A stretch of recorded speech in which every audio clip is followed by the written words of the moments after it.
வணக்கம் நண்பர்களே, நான் பாரம்பரிய ஜோதிடர் பா. ரவிக்குமார். இப்போ நாம் பார்க்கக்கூடிய தலைப்பு சனி பெயர்ச்சி பலன்களை பற்றி தான் இந்த காணொலியில் பார்த்துட்ருக்குறோம். சனி பெயர்ச்சி ஆகக்கூடிய காலகட்டம் 2025 வருடத்தில் 3வது மாதம் 29ஆம் தேதி அன்னைக்கு சனி பகவான் பார்த்திங்கன்னா கும்ப ராசியிலிருந்து மேன ராசிக்கு இடம் பெயர்ச்சாகிறார். அப்போ மீன ராசிக்கு வரக்கூடிய இந்த சனி பகவான் சிம்ம ராசிக்கு சாதகமான பலன்களை கொடுக்க போகிறாரா, இல்லை பாதகமான பலன்களை கொடுக்க போகிறாரா, அதை பற்றி தான் இந்த காணொலியில் பார்த்துட்ருக்குறோம். பொதுவாக சனி பகவான் யார்? தொழிலுக்காரகன், தொழிலுக்கு அதிபதி. அப்படி பார்த்தீங்கன்னா நம்ம செய்கிற எல்லாருடைய வேலைகளுக்குமே அதிபதி யாருன்னு பார்த்தீங்கன்னா இந்த சனி பகவான் தான். அதுக்காக தான் தொழிலுக்காரகன், தொழிலுக்கு அதிபதி நம்ம சனி பகவானை சொல்கிறோம் இல்லைங்களா. மகர ராசிக்கும் கும்ப ராசிக்கும் இந்த 2 வீட்டுக்கும் அதிபதி தான் இந்த சனி பகவான். கிட்டத்தட்ட ஒரு 2.5 வருட காலமாக சனி பகவான் தன் சொந்த வீட்டில் இருந்துட்டு இப்போ குருவுடைய வீட்டுக்கு மேன ராசிக்கு சனி பகவான் இடம் பெயர்ச்சாகிறார். அப்படி பெயர்ச்சாகக்கூடிய காலகட்டத்தில் சிம்ம ராசியில் பிறந்தவங்களுக்கு இதுக்கு மேலே இந்த 2.5 வருட காலம் எப்படி இருக்கும் அப்படின்னு பார்த்தீங்கன்னா, அடுத்தது இந்த சனி பகவான் மீன ராசிக்கு வரவர் பார்த்திங்கன்னா 2025 வருடம் 3வது மாதம் 29ஆம் தேதியில் இருந்து அடுத்தது பார்த்திங்கன்னா இன்றைக்கி 3ஆம் தேதி 6வது மாதம் 2027 வருடம் வரைக்கும் இருக்க போகிறார். கிட்டத்தட்ட 2 வருடம் 2 மாதம் 5 நாள் பார்த்திங்கன்னா அடுத்தது மேன ராசிக்கு ஜென்மச்சனியாக இருக்க போகிறாரு. அப்படி இருக்கும்போது இன்றைக்கி சிம்ம ராசிக்காரங்களுக்கு பார்த்திங்கன்னா அஷ்டமத்து சனி ஸ்டார்ட் ஆகுதுங்க. பொதுவாக இப்போ இதுக்கு முன்னாடி அப்படின்றது பார்த்திங்க அப்படின்னா கண்டகச்சனியை இறந்தவர் இப்போ அடுத்தது பார்த்திங்கன்னா அஷ்டமத்து சனியை மாறப்போகுது. அப்போ இந்த 2025 3வது மாதம் 29ஆம் தேதி வரைக்கும் பார்த்திங்க அப்படின்னா சனி பகவான் கும்பராசியிலிருந்து மேன ராசியை, அதாவது சிம்ம ராசியை டைரெக்டாக பார்க்குறாரு. ஏன்னா சனியுடைய பார்வை அப்படின்னு நம்ம எடுத்துக்கிட்டோம்னா 3, 7, 10. அப்போ கும்பத்திலிருந்து 3ஆம் இடமாக மேச ராசியும் 7ஆம் இடமாக உங்கள் ராசி சிம்ம ராசியும் 10ஆம் இடமாக விருச்சிக ராசி பார்த்துக்கிட்டு இருந்தார். அப்படி பார்த்துக்கிட்டு இருந்தவர் இப்போ அடுத்தது மீன ராசிக்கு போகும்போது சிம்ம ராசி பார்த்தவர் அடுத்தது கன்னி ராசி பார்க்க போயிடுவார். அப்படி போயிட்டாருன்னா சனி பார்வைன்றது உங்கள் ராசி மேலே படும்போது நிறைய பேருக்கு சில நன்மைகள் நடந்துக்கிட்டு இருந்தது என்னமோ உண்மைதான். ஏன்னா கண்டகச்சனியாக இருந்தால் கூட கண்டிப்பாக ஒரு சிலருக்கெல்லாம் கொஞ்சம் சாதகமான நேரத்தையும் கொடுத்தாரு. இதில் நிறைய பேருக்கு சொந்த மண்மனை அமைக்கக்கூடிய யோகத்தை கொடுத்தாரு, தொழில் மாற்றத்தை கொடுத்தாரு, வெளிநாடு வெளி மாநிலம் போகிற யோகத்தை கொடுத்தாரு. இதில் சிலருக்கு கடன் பட்டிருந்தாலும் அந்த கடத்தில் இருந்து வெளியில் வரக்கூடிய அளவுக்கு சில நற்பலன்களும் கொடுத்துக்கிட்டு தான் இருந்தார். ஏன்னா அதையே மீறி ஒரு சிலர் கஷ்டம் கொடுத்துக்கிட்டு இருந்தார் அப்படின்னா அவங்களுடைய திசா புத்தி அந்தரங்கள் சரியில்லாமல் கிரக கோச்சாரம் சரியில்லாமல் சிரமப்பட்டவங்க ஒரு 25% பேர் என்னமோ இறந்தது உண்மைதான். ஆனால் இப்போ பார்த்தீங்கன்னா கண்டகச்சனியாக இறந்தவங்களுக்கு இப்போ அடுத்தது பார்த்தீங்கன்னா அஷ்டமத்து சனியாக இப்போ வராரு. அப்போ மீன ராசிக்கு வரக்கூடிய சனி பகவான் இப்போ உங்களுக்கு அஷ்டமத்து சனியாக வராரு அப்படின்னா 2 வருடம் 2 மாதம் 5 நாள் உங்களுக்கு அஷ்டமத்து சனியில் இருக்க போகிறீங்க. அப்படி இருக்கும்போது சிம்ம ராசிக்காரங்களுக்கு எப்படி சாமி இருக்கும் அப்படின்னு நம்ம பார்த்தோம் அப்படின்னா, அதாவது நமக்கு அங்கே எதிரிகள் இருக்கிறாங்க அப்படின்னு தெரிஞ்சு நாம்பளாக போய் அவங்கக்கிட்ட சிக்கிக்கிறத விட கொஞ்சம் நமக்கு இடம் பொருள் யாவல்னு சொல்லுவாங்க. நம்ம எந்தெந்த இடத்துல விட்டு கொடுத்து போகணுமோ அந்த இடத்துல விட்டு கொடுத்து போகணும். இல்லை எதிரி இருக்கிறானே பார்த்துக்கலாம் அப்படின்ட்டு நம்ம போனோம்னா அது நமக்கு பாதகமான நேரம் தான், சாதகமான நேரம் கிடையாது. இல்லை அந்த இடத்துல தான் எதிரிகள் இருக்கிறாங்களே, எதுக்கு நமக்கு வீண் வன்பு, நம்ம இப்படி போயிடலாம் அப்படின்னு நினச்சி போயிட்டீங்கன்னா கண்டிப்பாக உங்களுக்கு சாதகமான நேரம் தான். அப்போ என்ன பண்ணலாம் என்ன பண்ணக்கூடாது அது முதல்ல நீங்கள் தெரிஞ்சுக்கணும். பண்ணக்கூடாத விஷயங்கள் என்ன அப்படின்னு பார்த்தீங்கன்னா எதிர்பார்ப்பு, வேலைக்கு பணம் கட்டுறது, அரசியலுக்கு செலவு பண்ணுறது, கவர்மெண்ட் வேலைக்கு பணம் கட்டுறது, வெளிநாடு போகிறதுக்கு பணம் கட்டுறது, வட்டிக்கு பணம் கொடுக்கறது, ஜாமீன் கையெழுத்து போடுறது, மற்றவங்களுக்கு நான் இருக்கிறேன்னு சொல்லிட்டு சப்போர்ட்டுக்கு நிற்கிறது, கிணறு வெட்டுறது, போர் போடுறது, வண்டி வாகனம் ஓட்டி சம்பாதிச்சிடலான்னு சொல்லிட்டு ஒரு முதலீடு ஆக்குறது, இது எல்லாமே சனி பகவானுக்கு பிடிக்காது. சரிங்களா? வீண் விரயம், இதுக்கு பேர் வந்து வீண் விரயம். ஆனால் சுப விரயம்ன்றது என்ன?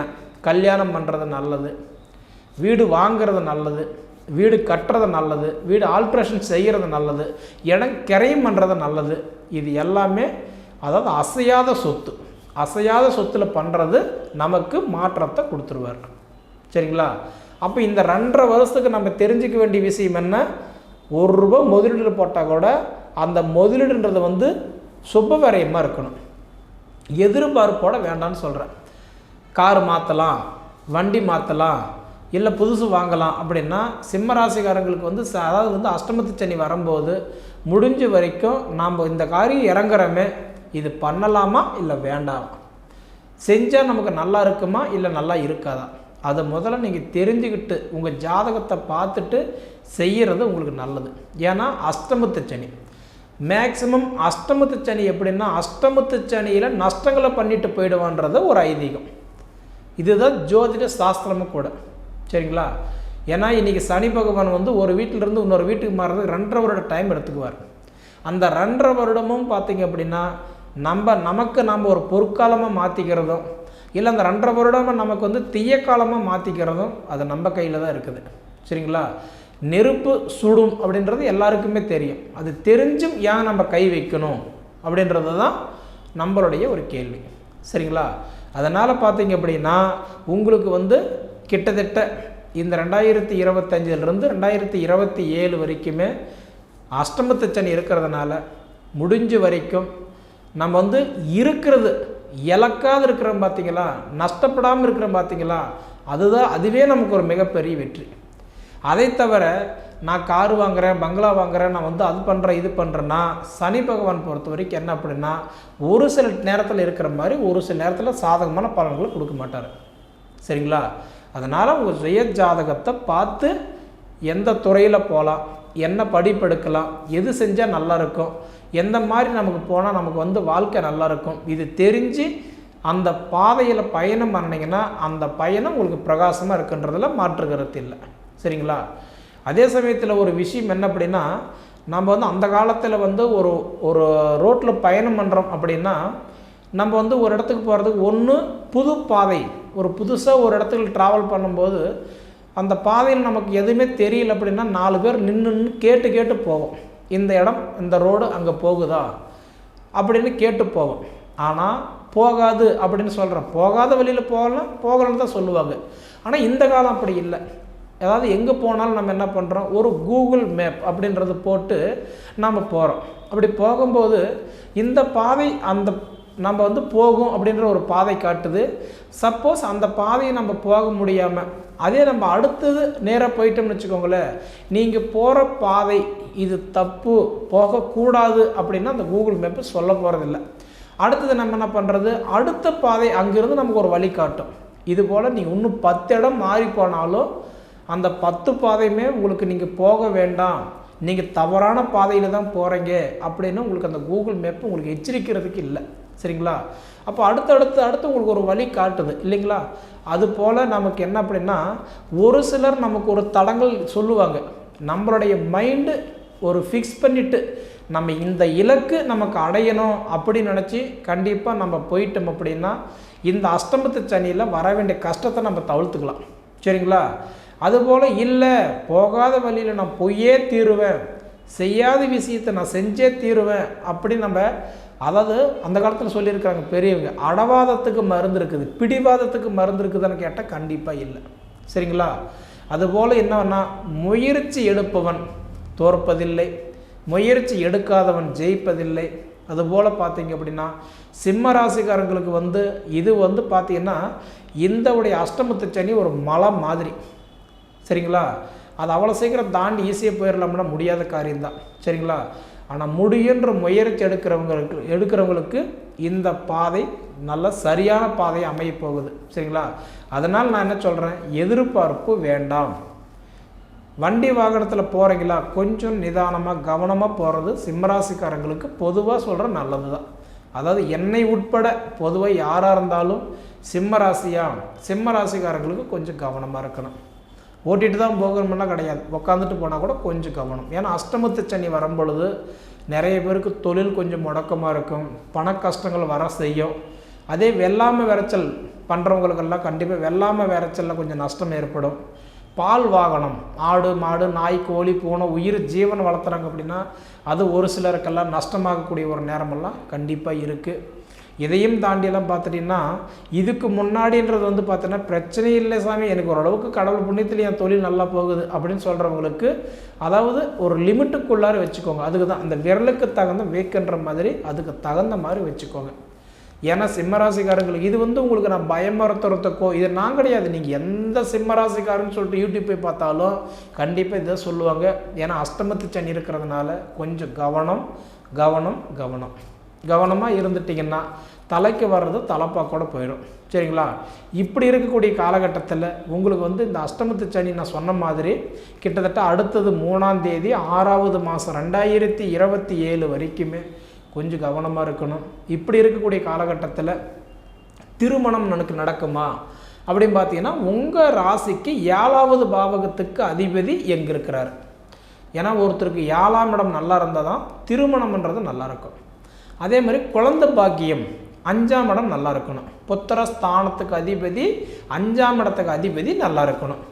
அடுத்தது படிப்புக்கு 2வது குடும்பத்துக்கு நல்லா இருக்கணும் அப்படின்னா 2ஆம் இடத்துக்கு அதிபதி நமக்கு நல்லா இருக்கணும்.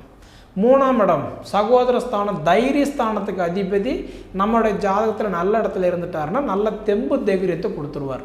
சரிங்களா? இதை விட நமக்கு மன அமைக்கணும், பொன் பொருள் வாங்கணும், நமக்கு கடன் பிரச்சனைலேருந்து வெளியில் வரணும், அடுத்த கட்டத்துக்கு அப்டேட் ஆகணும் அப்படின்னா மேக்ஸிமம் 11ஆம் இடம் நமக்கு நல்லா இருக்கணும். சரிங்களா? இப்படி இருந்தால் மட்டும்தான் நம்மளுடைய வாழ்க்கையில் அதாவது அடுத்த கட்டத்துக்கு நம்ம வந்து பயணம் செய்ய முடியும். சரிங்களா? இது நான் ஏன் சொல்கிறேன்னா சிம்ம ராசிக்காரங்களுக்கு வந்து எடுத்துமோ கமுத்துமோ அப்படின்றத நம்ம ஒரு வார்த்தை சொல்ல முடியாது. நான் உங்கள்கிட்ட இந்த அளவுக்கு நான் சொல்கிறேன் அப்படின்னா கை கொடுத்தா திமிரிடலாம், வாய் கொடுத்தா திமிர முடியாது. ஏசாமே நீங்கள் வந்து சிம்ம ராசிக்கு நல்லா தானே இருக்குதுன்னு சொன்னீங்க, ஆனால் வாழ்க்கையில் பார்த்தா அவ்வளோ சிரமப்படுறேன்னு அப்படின்னா சிம்ம ராசிக்கு சனி பயிற்சி ஆனால் தான் கஷ்டம் கொடுப்பார் அப்படின்றதெல்லாம் கிடையாது. கிட்டத்தட்ட 6 மாதத்துக்கு முன்னாடியே நமக்கு கஷ்டம் கொடுக்க ஆரம்பிச்சிருவார்.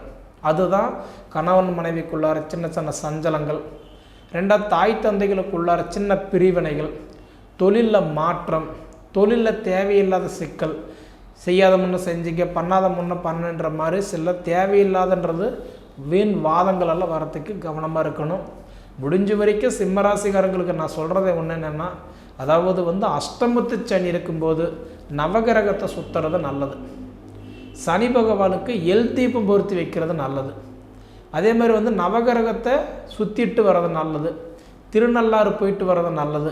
முடிஞ்ச வரைக்கும் எள்ளும் சோறு கலந்து காகத்துக்கு சாதம் வைக்கிறது நல்லது. சனிக்கிழமை விரதம் பிடிக்கிறது நல்லது. சரிங்களா? ஆனால் இருந்தாலும் இதே 2025வது வருஷத்துலேயே 5வது மாதம் 14ஆம் தேதி குரு பயிற்சி ஆகிறாரு. அவரு நமக்கு என்ன மாற்றங்கள் கொடுக்குறாரு அப்படின்றத அடுத்தது பார்த்துக்கலாம். அதே மாதிரி இதே 2025வது வருடம் 5வது மாதம் 18ஆம் தேதி 14ஆம் தேதி குரு பயிற்சி, 18ஆம் தேதி ராகு கேது பயிற்சி ஆகிறார். கிட்டத்தட்ட இந்த 2025 பார்த்தீங்கன்னா 3 முக்கியமான கிரக பயிற்சிகள் நடக்குது. அப்போ இந்த சனி பயிற்சி மட்டும்தான் நம்மளோட வாழ்வாதாரம் நிர்ணயிக்குதுன்னு பார்த்தா நிச்சயம் சொல்கிற கிடையாது. இந்த 3 முக்கியமான கிரக பயிற்சிகள் இருக்குதுங்க. சரிங்களா? அடுத்த பயிற்சி வரும்போது எப்படி இருக்குதுன்றதை நம்ம பார்த்துக்கலாம். அதே சமயம் முடிஞ்ச வரைக்கும் நான் என்ன சொல்கிறேன்னா ஒரு விஷயம் செய்கிறேன்னு நினைக்கிற மாதிரி இருந்தால் தனித்து பண்ணுங்கள், அது உங்களுக்கு கண்டிப்பாக வெற்றி கொடுக்கும். சரிங்களா? அதே சமயத்தில் நம்ம பட்ஜெட்டுக்குள்ளார பண்ணிக்கோங்க. இப்போ 1 லட்ச ரூபாய் கையில் வச்சுருக்கிறோம், அந்த 1 லட்ச ரூபாய்க்குள்ளார என்ன பண்ணலாம் அப்படின்றத மட்டும் செய்யுங்க. இல்லை 1 லட்ச ரூபாய் இருக்குதுங்களே சரிப்பா கடன் கட்டிக்கலாம் அப்படின்னு சொல்லிட்டு இன்னொரு இடத்துல 1 லட்ச ரூபாய் கடன் வாங்கி ஒரு காரியம் செஞ்சோம் அப்படின்னா சனி பகவானுக்கு இது பிடிக்காது. அப்போ என்ன பண்ணுவார், அந்த 1 லட்சம் கட்ட முடியாது, இருந்து போட்ட 1 லட்சமும் நமக்கு நஷ்டத்தை பண்ணிவிடுவார். அதனால் கொஞ்சம் கவனமாக இருங்க. ஹெல்த்து பார்த்துக்கோங்க. மெயினாக அஷ்டமத்து சனிக்கு வந்து என்ன அப்படின்னா உடல் உபாதைகள். சனி பகவான் பொறுத்த வரைக்கும் முதல்ல நமக்கு எங்கே கை வைப்பாருன்னா ஹெல்த்தில் தான் கை வைப்பார்.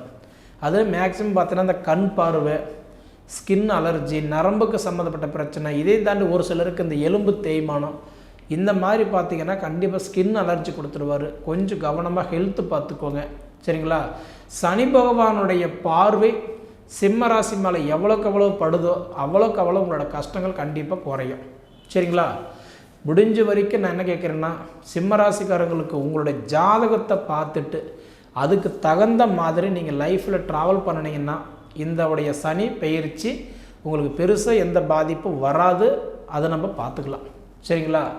சரி நேயர்களே, உங்களுடைய பொன்னான நேரத்தை ஒதுக்கி இவ்வளவு நேரம் என்னுடைய காணொலியை நீங்கள் முழுமையாக பார்த்ததுக்கு மனசிலிருந்து கேட்டுக்கிறேனுங்க. நன்றி.